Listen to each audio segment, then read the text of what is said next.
I'm Scott with BibleStudying.net, and we're continuing our study on the history of the church, and particularly our look at the early church. We just finished sort of introducing the men who wrote and lived alongside of the apostles, and shortly after that, typically called the apostolic fathers, whose works we're going to look at throughout the study.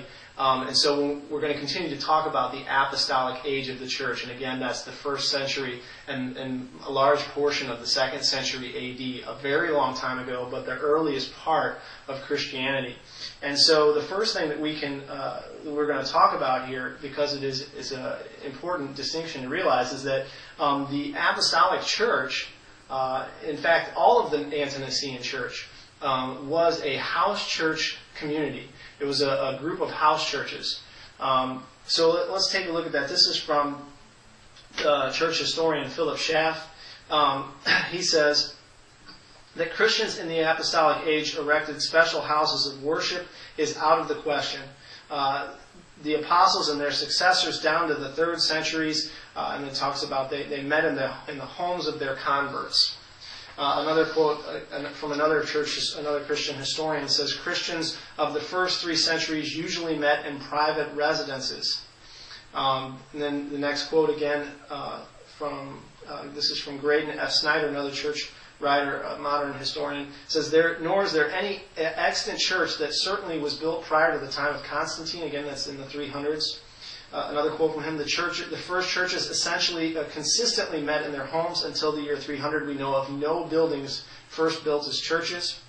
And another quote from the same author, in the first 3 centuries the church had no buildings. And then from an early church writer in the ante-nicene period, an individual by the name of Minucius Felix, he says, we have no temples or altars.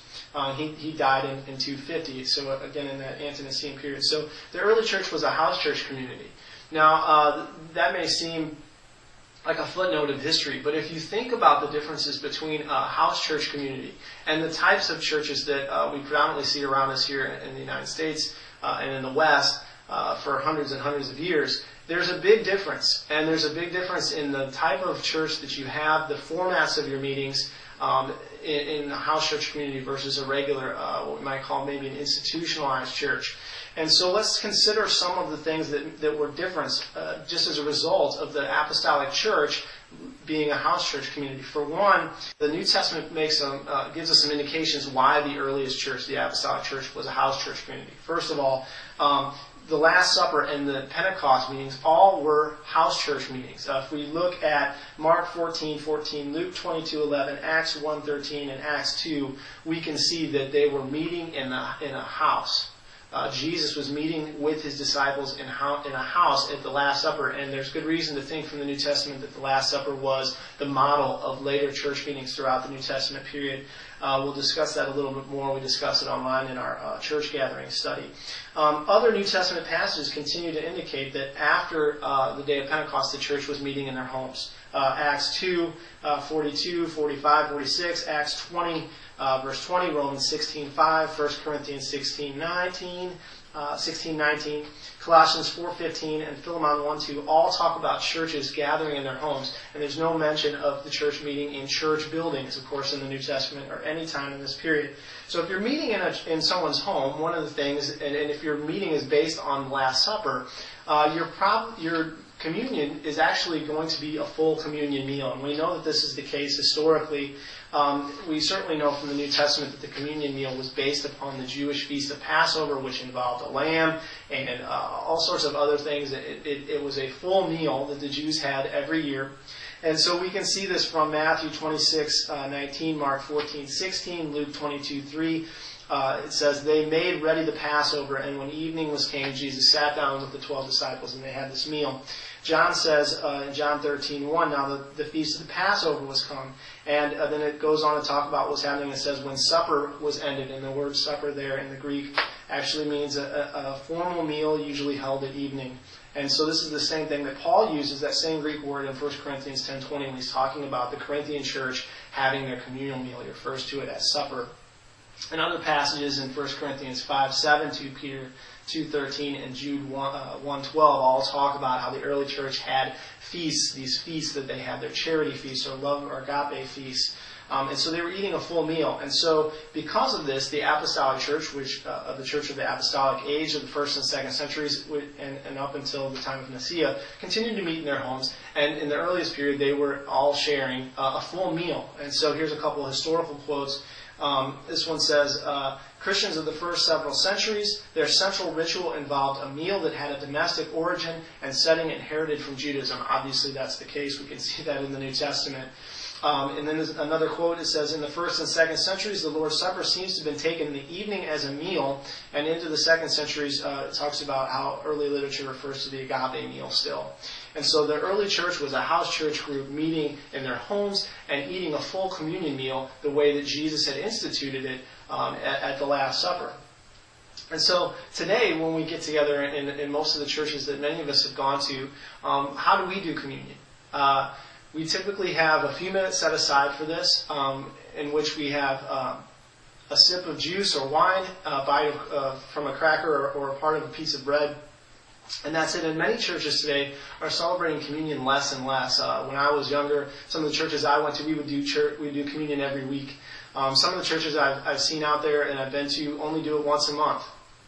So it's a small part of our time. It's not a meal. It's sort of a bite and a sip, if you would, and then it's done less and less.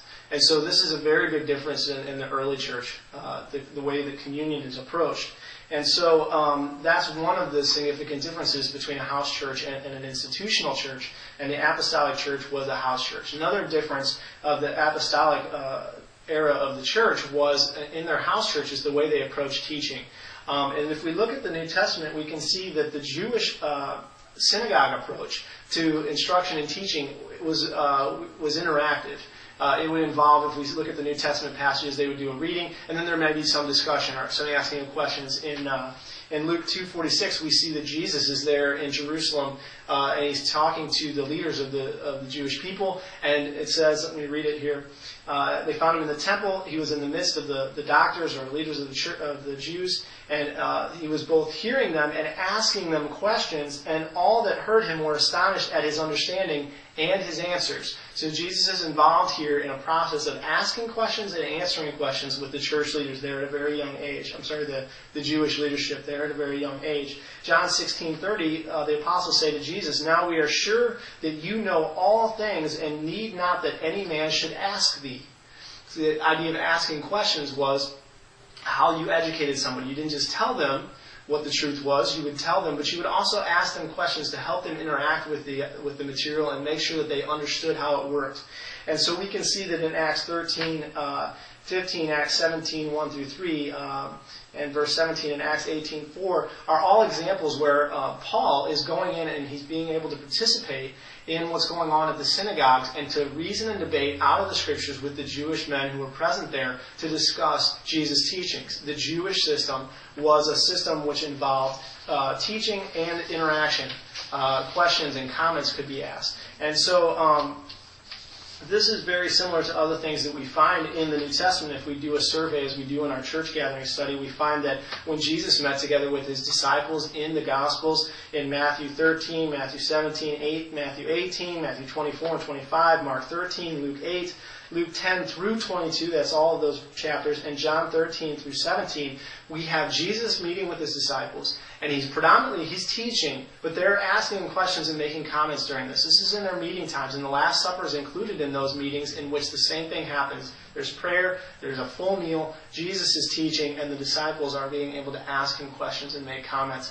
And so there's every reason to think that's why this was happening in the early church period. This teaching was interactive, as they're meeting in their homes, eating a full meal together and talking about these things. It's very family-like.